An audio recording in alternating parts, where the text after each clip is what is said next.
The business lesson here that I want to take back and share with you guys, if you're a salesperson, how fast is your... What's going on, guys, and welcome back. As you know, I haven't been posting videos here on my YouTube channel. The reason for this video is I want to share with you a business lesson that I learned in Rome that I want to take back here in North America, share with everyone that follows me here on YouTube, because I can almost guarantee you that if you implement this in your business, you will get customers knocking down your door, wanting to do business with you and referring their friend, referring their mistress, referring their girlfriend. Everyone around them, they want to refer to you.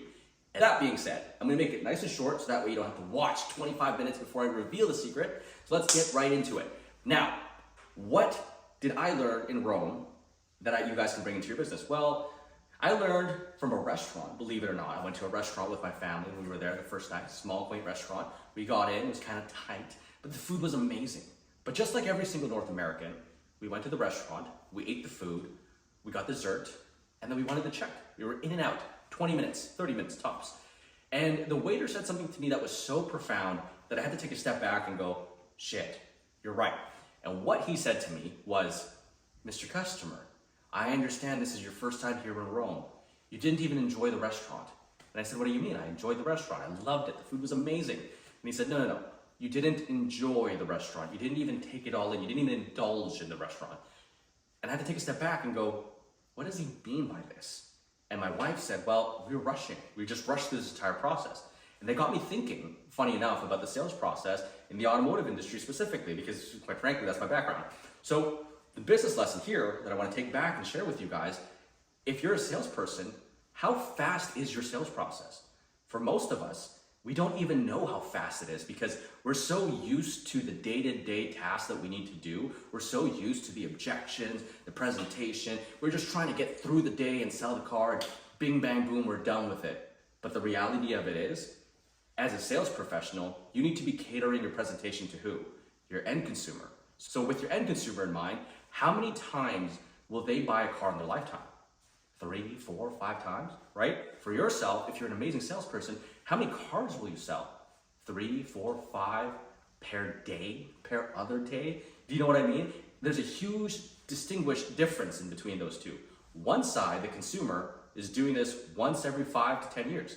For yourself, you're doing this once every 5 to 10 days. I mean, assuming you're not a great salesperson doing 5 to 10 days, but let's be honest, you're probably doing it 1 to 2 times. So what does it look like? Psychologically, your end consumer is taking the experience of buying a car to a higher degree, higher standard, and higher expectations. For yourself as a car salesperson, because you do this so frequently, you forget about that.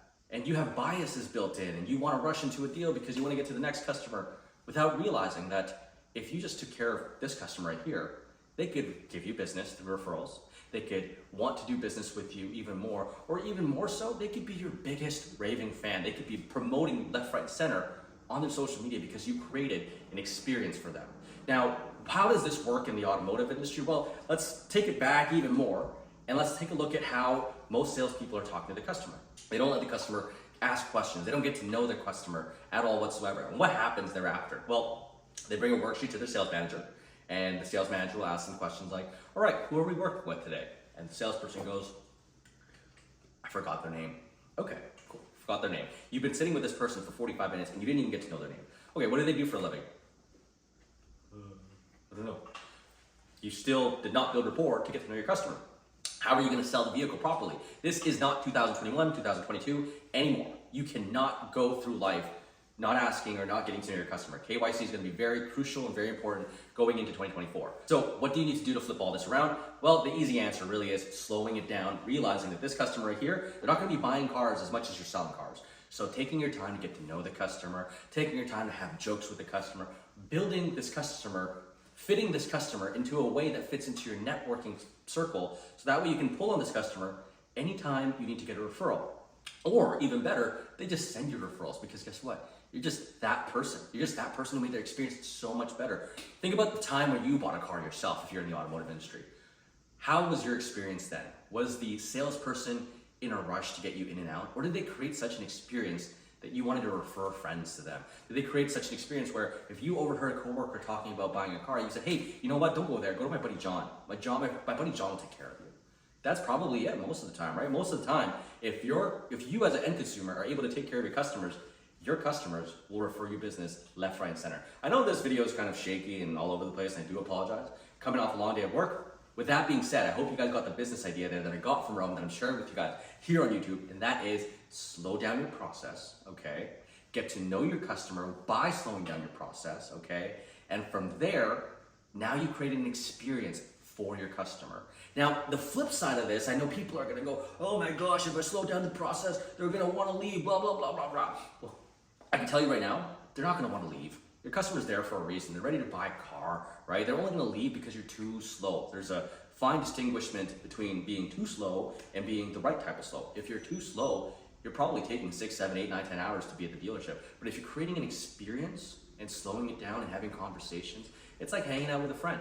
And guess what? People buy from what? People buy from people they like, know, and trust. And if they don't like you, they don't trust you, how are they going to buy from you? And that's that, guys. The big business lesson that I learned in Rome was slow it down. Create an experience.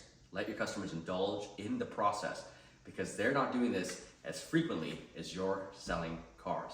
Hope you guys enjoyed this video. I will promise to try to make another video before I take my trip to Paris, but it's month end and then it's also spring, so we'll see what happens. If you guys subscribe, let's see, I got like 15 subscribers this next video. Oh shoot, maybe I'll make another video just be like, well, we're at 400, let's do this. Oh, we'll see. Anyways, I'll see you guys in the next one.